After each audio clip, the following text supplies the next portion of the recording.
Today is Friday, March the 28th.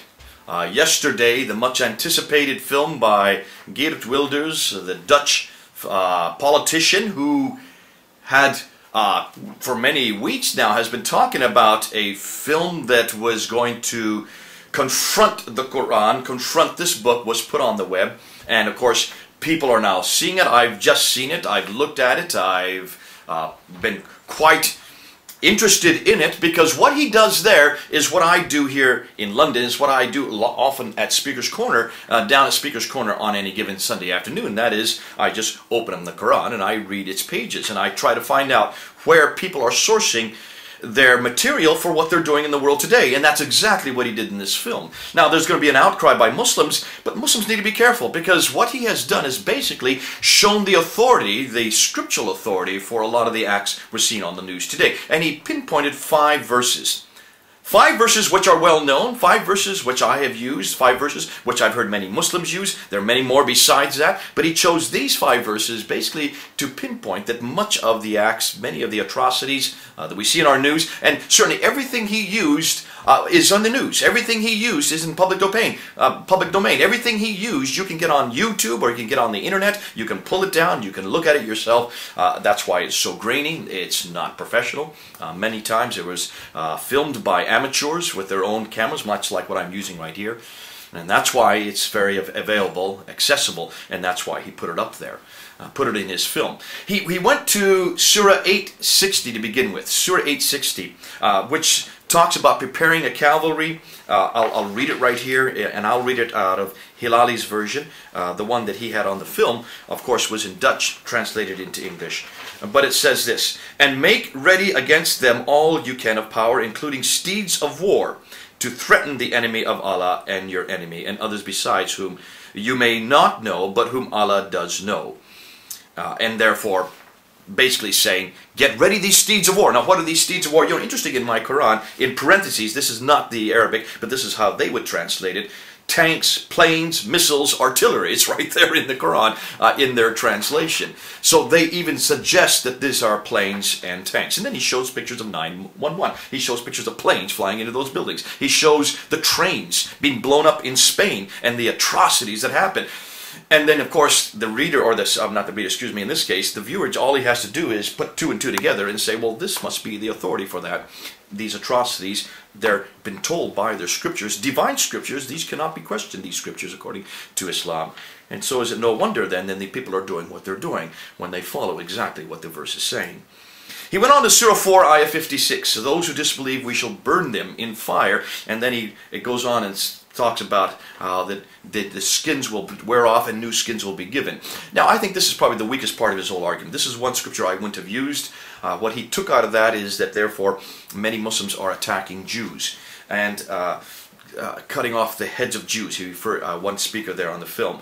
And then he zeroed in on this little girl, Basmala, I think her name is Bismillah. She's a 3.5-year-old girl who speaks in Arabic and speaks about the fact that Jews are nothing more than pigs and apes.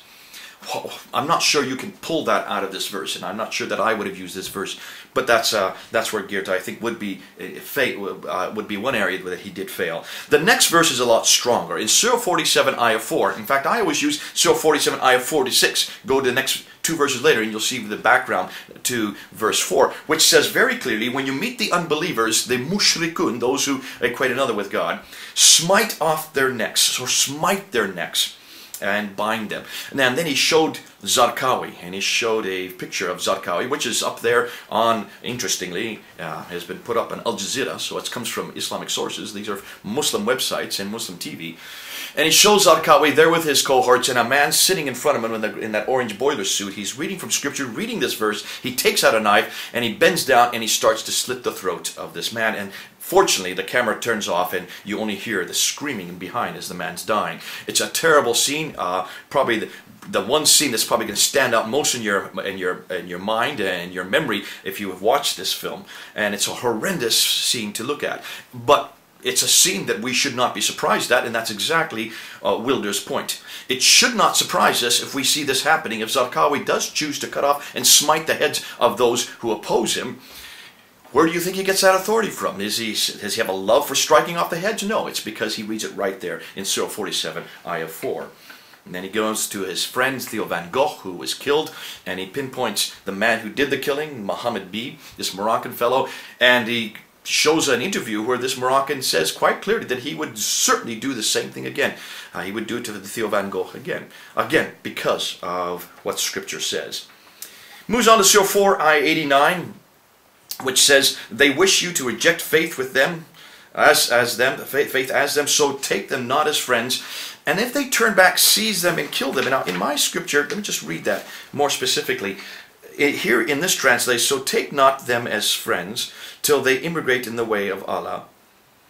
Now, but if they turn back, and in parentheses in my Quran it says from Islam, but if they turn back from Islam, that means if they reject Islam, if they become apostates, take them and kill them wherever you find them. So certainly in this Quran, it's very clear in verse 89 of chapter 4 that those who leave Islam, who reject and turn back, you're to slay them. And that's why he then goes and he gives example after example of people saying that apostates may be killed. And he just showed, he didn't have to make these up, he just had to look at the many different interviews where people are asking for that. And also then the more celebrated cases such as Salman Rushdie and Hirsi Ali, the lady there in Holland, who has also been asked, many people would like to see killed.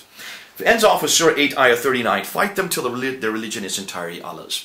And I think this is a good one to end off with. It's a good one for him to have ended off, because basically it's exactly what many of the leaders are saying, including Ahmadinejad, who he has filmed, quoting that and saying that this is an Islamic revolution, we're going to take over the world. And then there was character after character, leader after leader, they're on the film saying much the same thing. Islam will dominate, Islam will come and will destroy and take over the world. And then there's those great pictures of the placards here in London of many of the Al-Ghuraba individuals that stipulate and say much the same thing. Islam is coming to a country near you. Islam will dominate and cut off the heads of those who stand against Islam. He then zeroed in and showed many different references from different magazines from around the world where Muslim after Muslims have demanded many areas of freedoms, freedoms to propagate themselves, freedoms to have their food, to dress, to freedoms of law. And all these freedoms are done, all these demands are done in a European environment. And then he ends the film by putting some lines that goes across the screen. Headlines that have been taken from other parts of the world. And then he says this, "For it is up to me, it is not up to me," this is Geert speaking, "but to the Muslims themselves to tear out the hateful verses from the Quran." These verses that really do support hatred and violence, they're to tear them out. And then he goes on and says, "Muslims want you to make way for Islam, but Islam does not make way for you." Finishes up by saying, "The government insists that you respect Islam, but Islam has no respect for you. Islam wants to rule, submit, and seeks to destroy our Western civilization.